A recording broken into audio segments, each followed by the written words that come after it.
এক সাগর রক্তের বিনিময়ে অর্জিত স্বাধীন বাংলাদেশ আজ পদার্পণ করল ৫৬ বছরে। স্বাধীনতার ও জাতীয় দিবসের মহালগ্নে গভীর শ্রদ্ধা আর বিনম্র ভালোবাসায় জাতি স্মরণ করল মহান মুক্তিযুদ্ধের বীর সেনানীদের।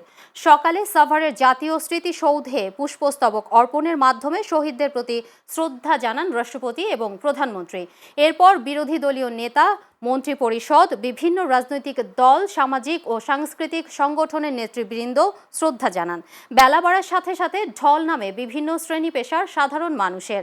এদিকে দীর্ঘ ১.৫ যুগ পর আজ জাতীয় প্যারেড গ্রাউন্ডে অনুষ্ঠিত হয়েছে ঐতিহ্যবাহী কুচকাওয়াজ। সহকর্মী শাফিউদ্দিন আহমেদের প্রতিবেদনে থাকছে বিস্তারিত।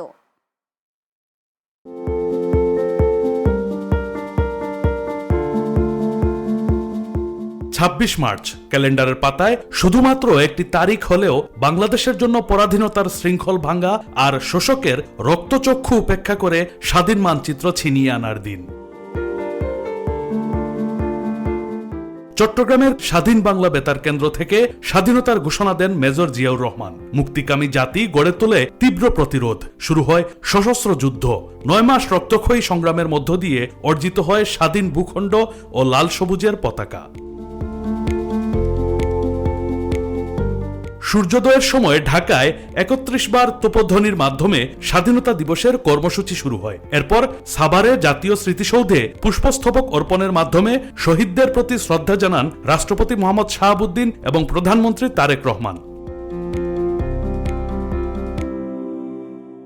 পরে প্রধানমন্ত্রী মন্ত্রিপরিষদের সদস্যদের সঙ্গে নিয়ে পুনরায় শ্রদ্ধা নিবেদন করেন। এছাড়া বিভিন্ন রাজনৈতিক দল, সামাজিক ও সাংস্কৃতিক সংগঠনের নেতারা পর্যায়ক্রমে জাতীয় স্মৃতিসৌধে শ্রদ্ধা জানান। পরে স্মৃতিসৌধ সর্বসাধারণের জন্য উন্মুক্ত করে দেয়া হয়। জাতীয় স্মৃতিসৌধে মহান মুক্তিযুদ্ধের বীর শহীদদের প্রতি শ্রদ্ধা জানান বিরোধী দলীয় নেতা ও জামায়াতের আমির ডক্টর শফিকুর রহমান। স্বাধীনতা দিবসে শহীদ রাষ্ট্রপতি জিয়াউর রহমান ও সাবেক প্রধানমন্ত্রী বেগম খালেদা জিয়ার সমাধিতে শ্রদ্ধা জানিয়েছেন বিএনপির চেয়ারম্যান ও প্রধানমন্ত্রী তারেক রহমান। সকাল ৭টায় রাজধানীর জিয়া উদ্যানে তারেক রহমানের নেতৃত্বে বিএনপি নেতারা শ্রদ্ধা নিবেদন করেন। এদিকে ১.৫ যুগ পর জাতীয় প্যারেড গ্রাউন্ডে অনুষ্ঠিত হল বর্ণাঢ্য কুচকাওয়াজ। সকাল ১০টার দিকে প্যারেড গ্রাউন্ডে উপস্থিত হন রাষ্ট্রপতি মোহাম্মদ শাহাবুদ্দিন। তাকে অভ্যর্থনা জানান প্রধানমন্ত্রী তারেক রহমান, মুক্তিযুদ্ধ বিষয়ক মন্ত্রী আহমেদ আজম খান, প্রতিমন্ত্রী ইশরাক হোসেন এবং ৩ বাহিনীর প্রধানরা। অভিবাদন মঞ্চ থেকে সালাম গ্রহণ শেষে প্যারেড গ্রাউন্ড পরিদর্শন করেন রাষ্ট্রপতি।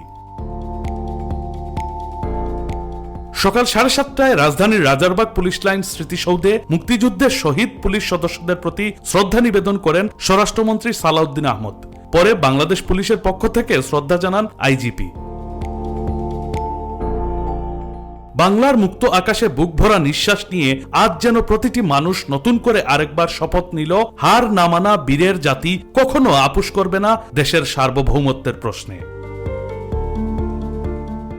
শাফিউদ্দিন আহমদ, চ্যানেল এস, ঢাকা।